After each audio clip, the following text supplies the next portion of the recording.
Also, guys, this is coming from a topper. No, I'm so not. make sure you note down each and every No, point I mean, this is properly. only- do this. Things Oh, not to do, things not to do to get through MBA. Things to do, things not to do. Things to do. Or we could do one and one. One could be this and one could be this. So I'll do this. Okay. It's about her. She is a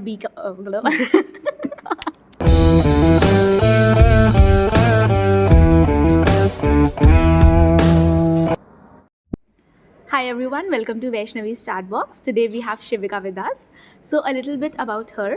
She is a BCom honors graduate and currently she is pursuing her MBA in HR from TAPMI Manipal. So welcome to the channel, Shivika. Thanks, Vaishnavi. 20 days to go.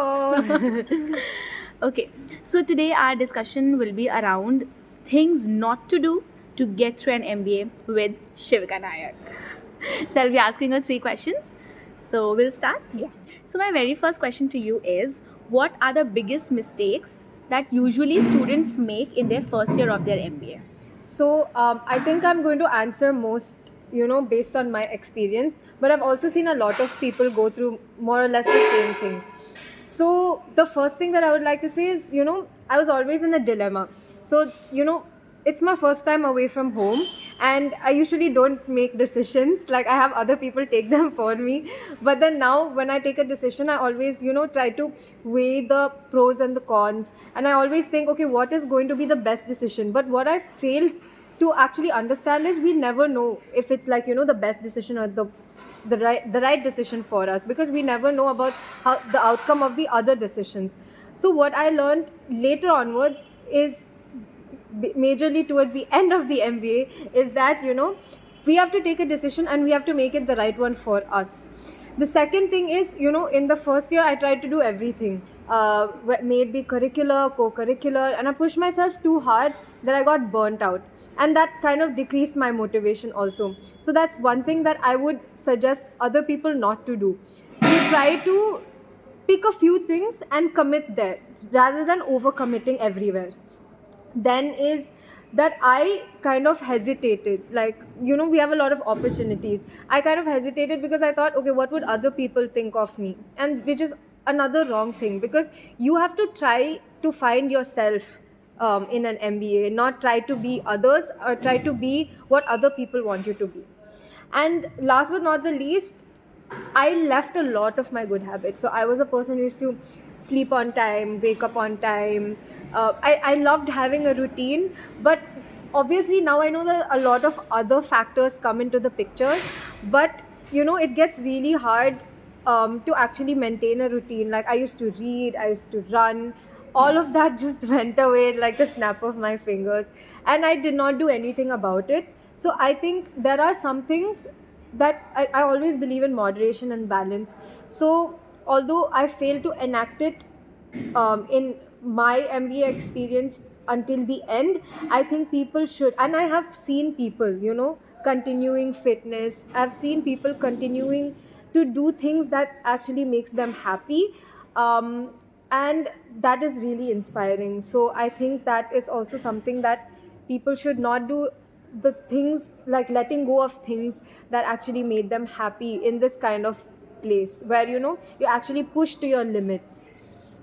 Yeah, so these are a few mistakes that I think people Yes, do. and to the last point that you mentioned, I would like to add that we should have some hobbies. We should be passionate about certain things, because if we are passionate about something, we actually find time to do those things. Correct. So that is also one of the things we should take care of during Definitely. our studies as well. My second question to you is, how can over relying on grades backfire in an MBA? Huh. So I think this whole MBA thing is a simulation, okay? And we're all like lab rats here. So they would try to, whatever they want, they'll try to put it on us. Like they'll feed it to us. And then we'll have to figure out what we want to do. And everything is based on a relative kind of setting, okay? So you want to focus on yourself, but your performance is based on everyone else's performance. So I think that's where the whole pressure comes from, that okay, what matters the most is having a great GPA. But according to me, it backfires, because a lot of people kind of memorize things that they study. they don't really understand it. And this is what I also understood when I went for my internship. So a lot of things are things you can actually apply in the real world, and that would happen only when you actually understand concepts. And but in the real world, what we actually do is we focus on the grade. And when we focus on the grade, everything just becomes a rat race of, trying to be the best. What can I do better than the person, rather than focusing on yourself? Employers per se, they really look at how you can actually solve real world problems, how you can actually think out of the box. So one thing, like, I've noticed is that we study a lot of theories and frameworks. Have we as students questioned the reliability or the validity of a particular theory or framework? I personally haven't till like right now. So I was just going through some kind of theory and I asked, okay, in does it really work in every context possible, or is there some kind of loophole?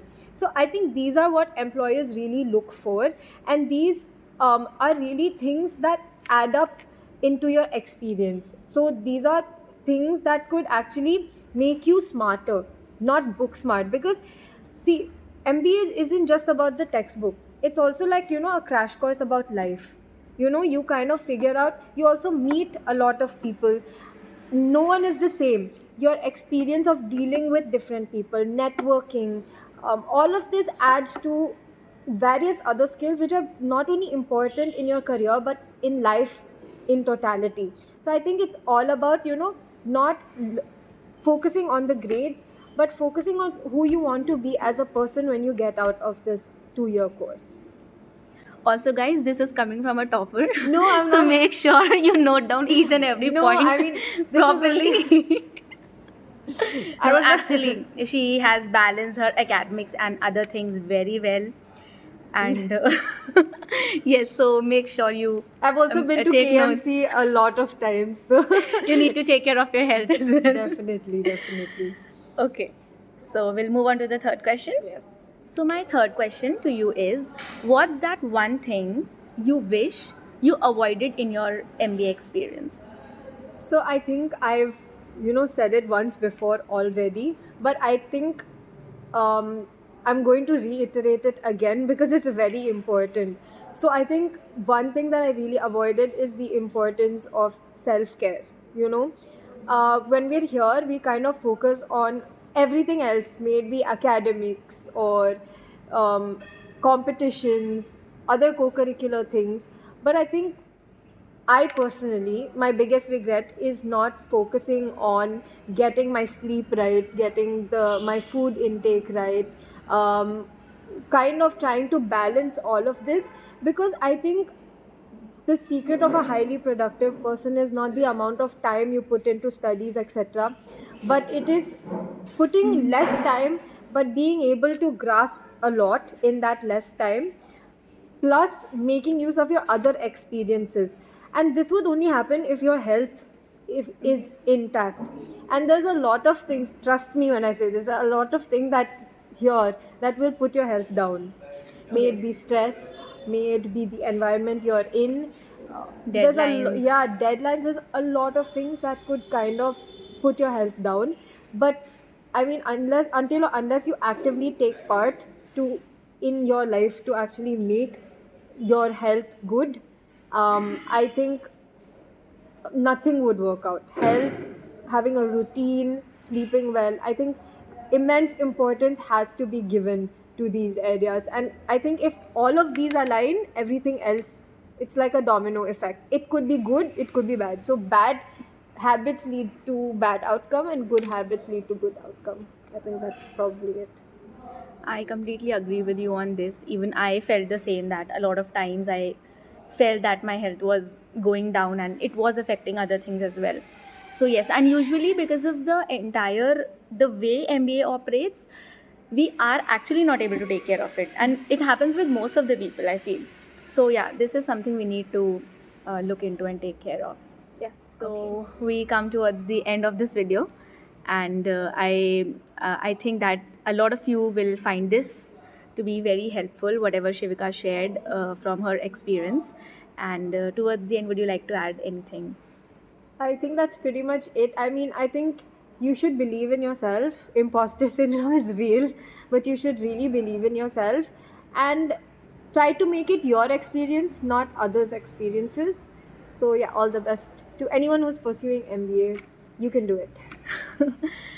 Thank you so much, Shivika, for being a part of this video. Thanks for having me, Vaishnavi. We'll meet in the next episode of 3 Questions with. Like, share, and subscribe. We'll meet next time. Till then, bye bye.